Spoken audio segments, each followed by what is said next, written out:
Hey, what's going on, y'all? It's Ashley E. And I'm Amy Nicole. And on this episode of The Double Scoop, we're going to be interviewing writer, actress, and director Cassia Jones.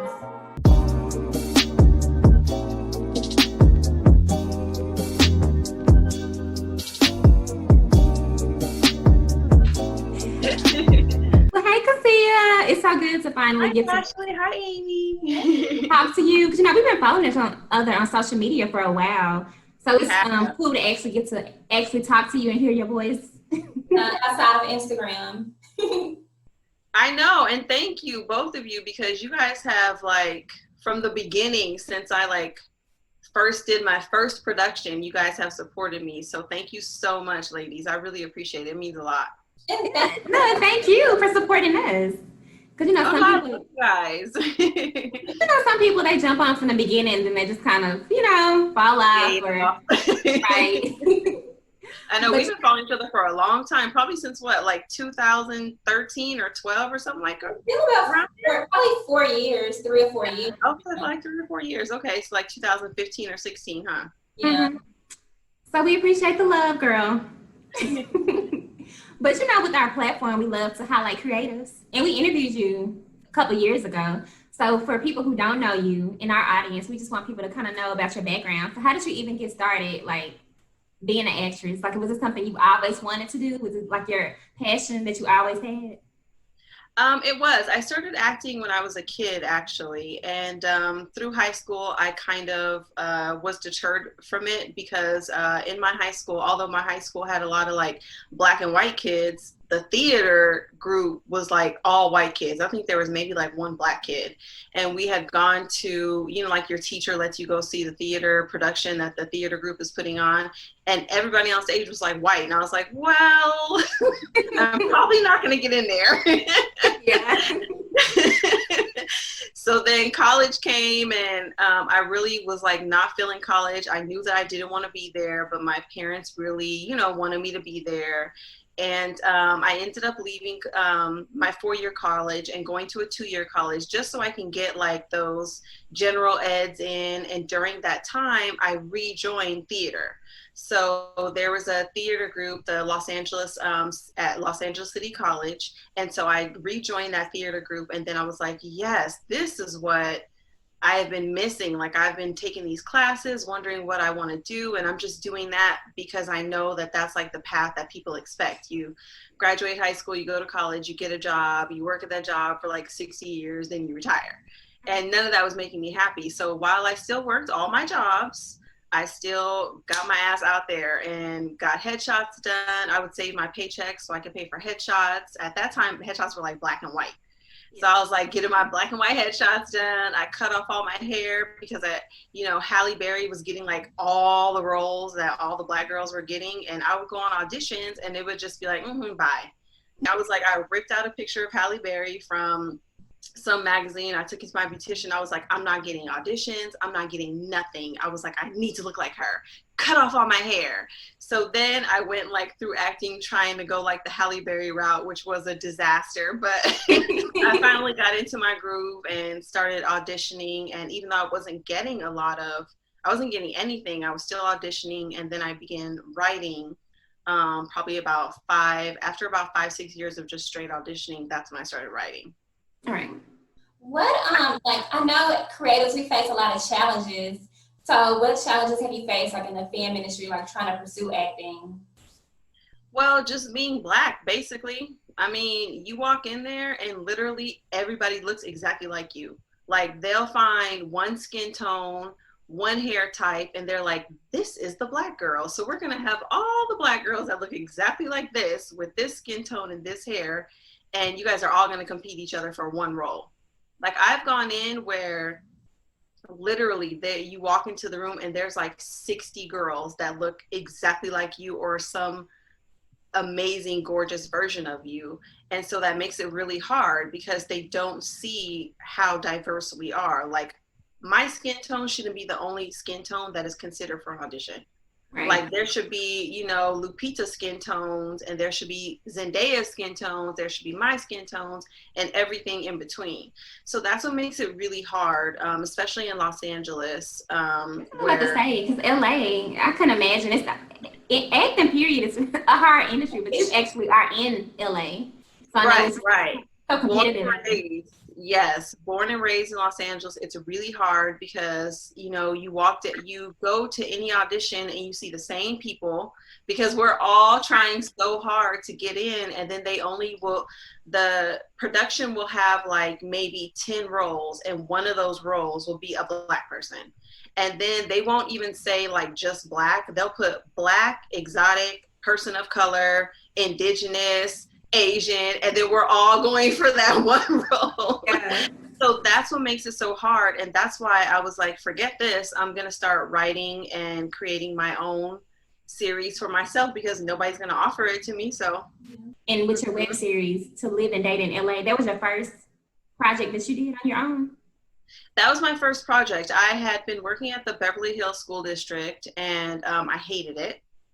And I had been writing my blog because the guy that I was with for like 2 years, my ex-boyfriend and he dumped me. You guys already know this story. He dumped me over text message, even though we lived together. Wait, y'all live together? I don't know if I remember you telling me.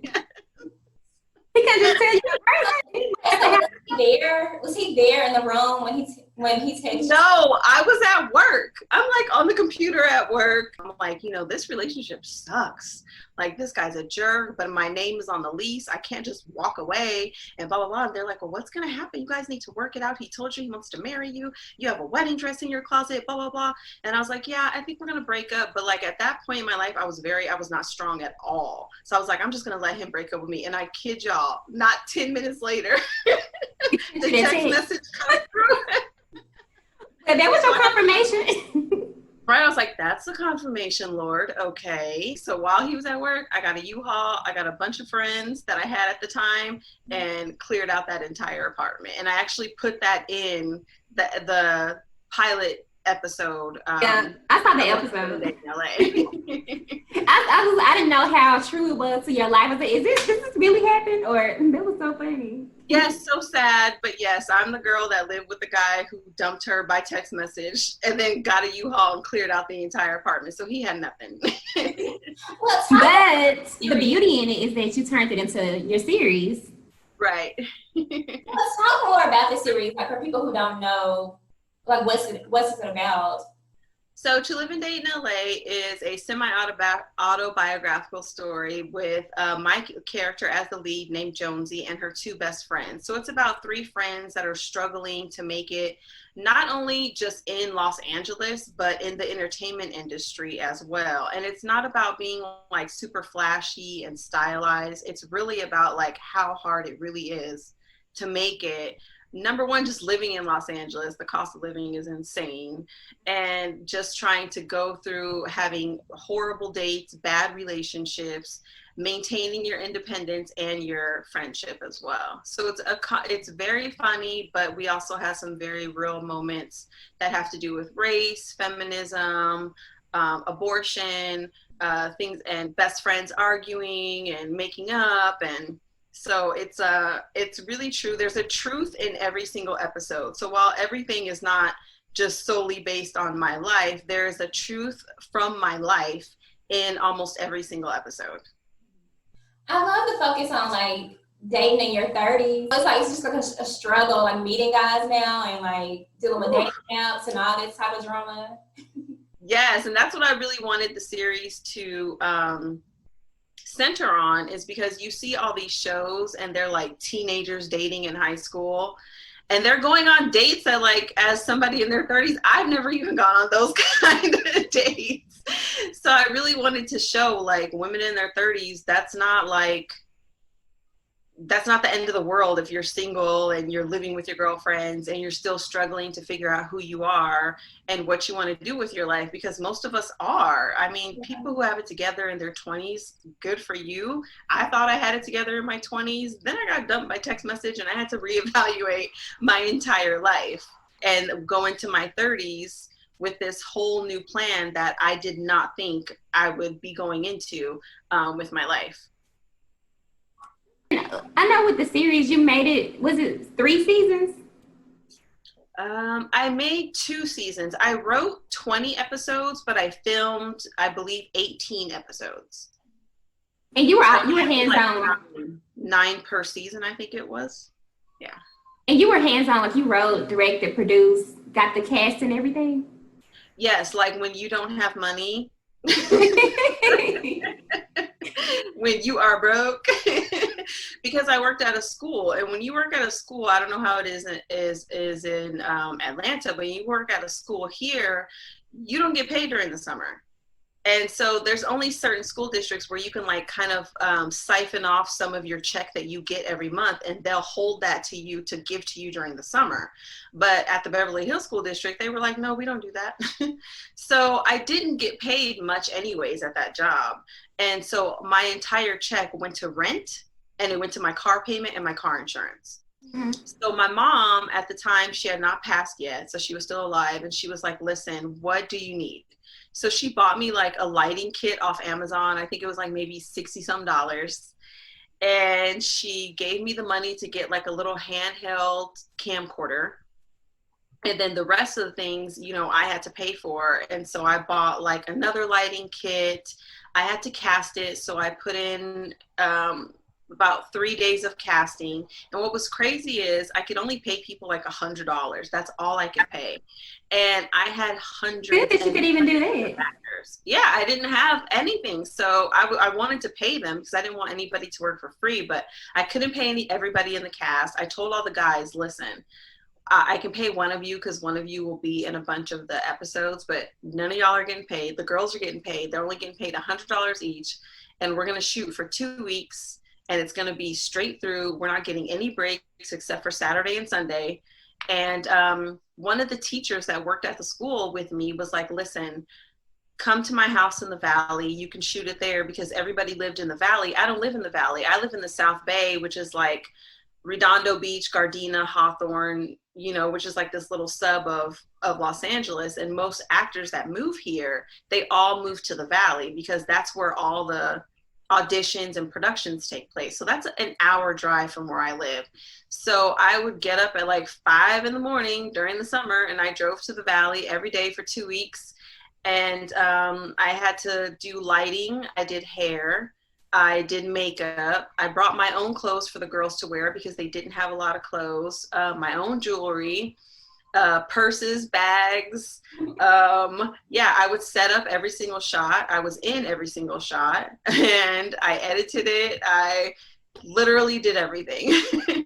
Yeah, and that's cool. I mean, and I feel like nowadays people are becoming more self-sufficient. You know, it's so easy. It's easier now to learn how to edit and learn how to, you know, do things without having Right. to necessarily go to school for this period of time. And even like now with the quarantine, I feel like people are becoming more creative with less Yeah. resources. Yeah, and I submitted it to a bunch of film festivals. It got accepted into like 3 film festivals, and for like best writing, best comedy, best guest actor for one of the actors that I had. So it did really well, but it did not like launch me into stardom. You know, a lot of people, they, especially now, like at that time, that was like 2013, 2014. Now, a lot of people just want to be launched into stardom off their first project. A lot of people want to go viral, you know, and that wasn't my goal. That was just to set me up so that when I am finally in the pocket of the industry, they will see that, listen, this girl not only wrote every single episode, she did lighting, she did hair, she did makeup, like she did all the production. She knows what to do. She knows how to do it. And so we can get more from this girl than just the acting side. She can do more. And so that's what I wanted that vehicle to be for me, not to like go viral and explode, which would have been amazing if I would have had, you know, like an Issa Rae awkward Black girl, you know, moment, but that wasn't my goal. And I think that if more people go into it without that being their goal, they'll have much long-term success. Yeah. I agree. Especially, I mean, these days, it's like someone, you know, people, they're into you for a little while and you fall off and they're not really checking for you anymore. So it's good to just build yourself up organically at a slower pace. Yeah, and I'm sure, and you both know about that. I mean, you've had your double scoop for a while. You guys even revamped it and came back. So you guys know that, you know, it's a long process. It's not going to happen overnight. Yes.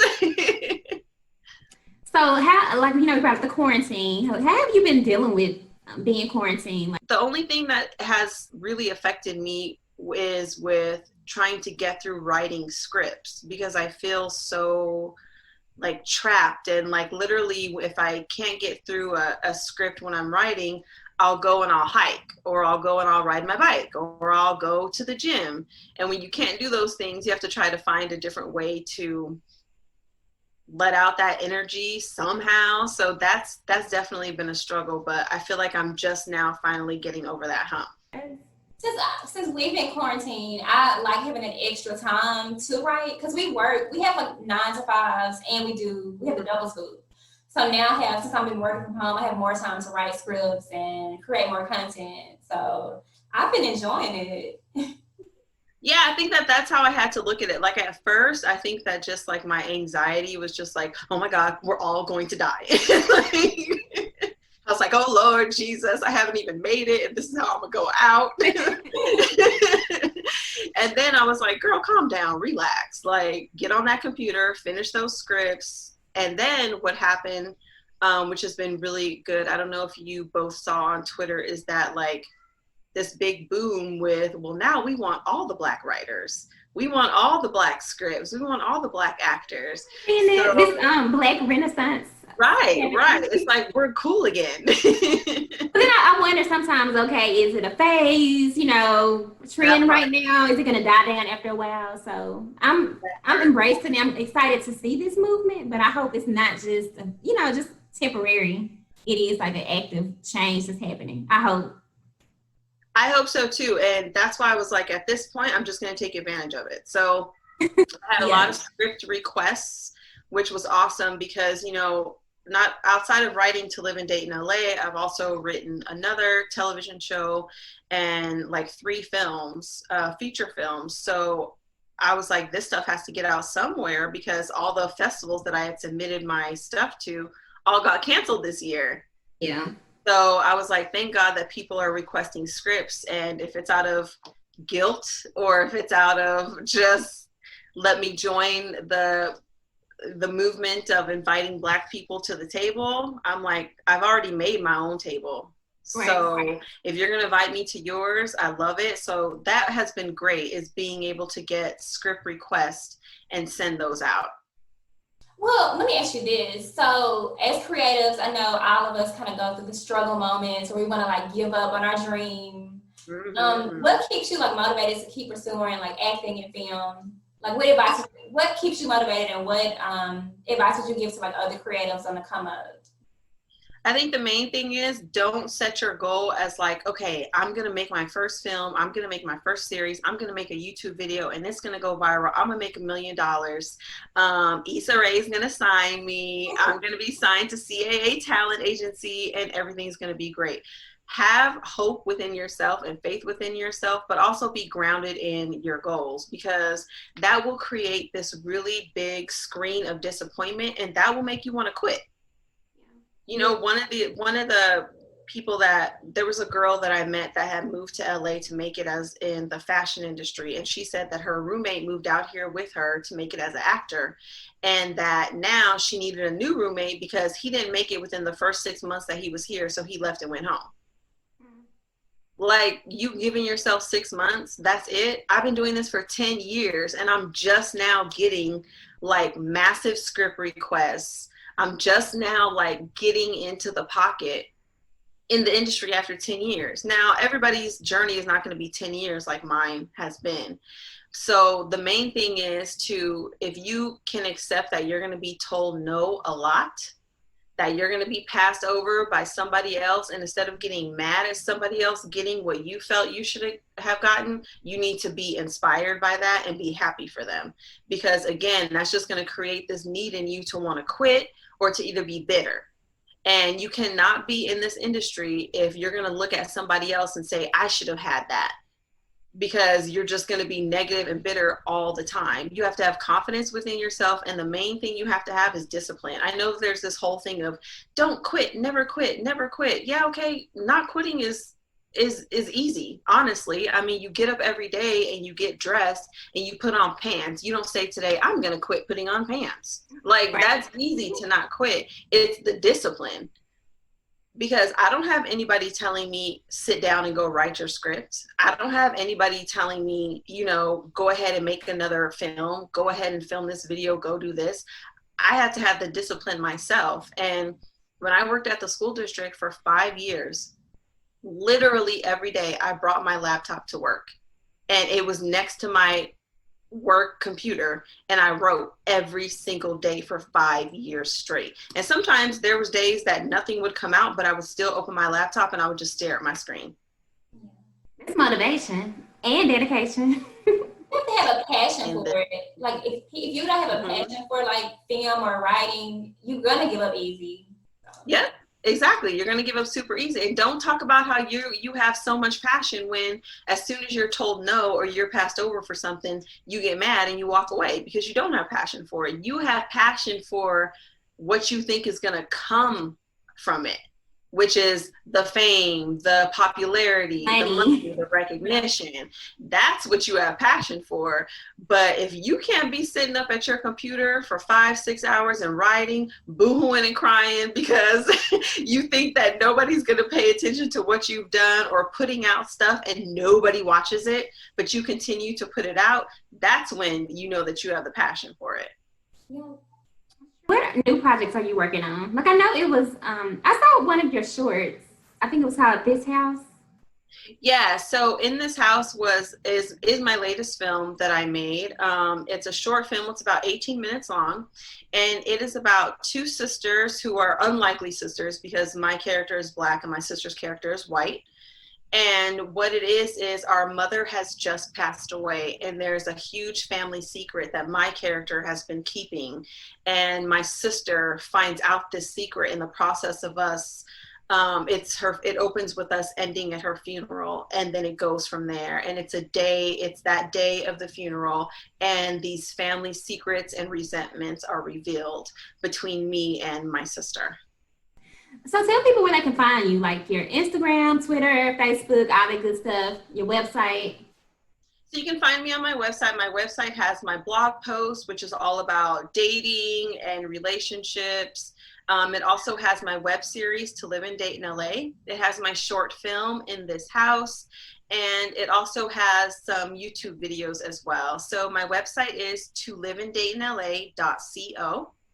And I'm on Twitter at Awkward Girl LA, because my blog was Awkward Girl in the City, but I had to change it because I had no idea that at that same time when I was writing that, Issa had made Awkward Black Girl. And then I started getting all these messages and people were like, do you know who Issa Rae is? You two are basically doing the same exact thing. And I was like, oh no. So I changed my name from Awkward Girl in the City to Live and Date in LA. So everything is under To Live and Date in LA except for my Twitter because everybody had already known me under that name, so I didn't change that. I'm on Instagram at To Live and Date in LA, and I'm on Twitter at Awkward Girl LA. All right, Cassia. Well, it was so good talking to you. You know, we love to see, well, I love seeing your growth, like starting out from where you are now. It's just like a beautiful thing, girl. Congratulations on all your success, and keep pushing, keep going after your dreams. Thank you so much, ladies, and congratulations right back to you. I've watched you both grow, and I am so excited for what you're going to be bringing next. Thank you. Thank you so much. Thank you for all your support that you've given me over the years as well. I really do appreciate it. Thank No you. problem. Likewise.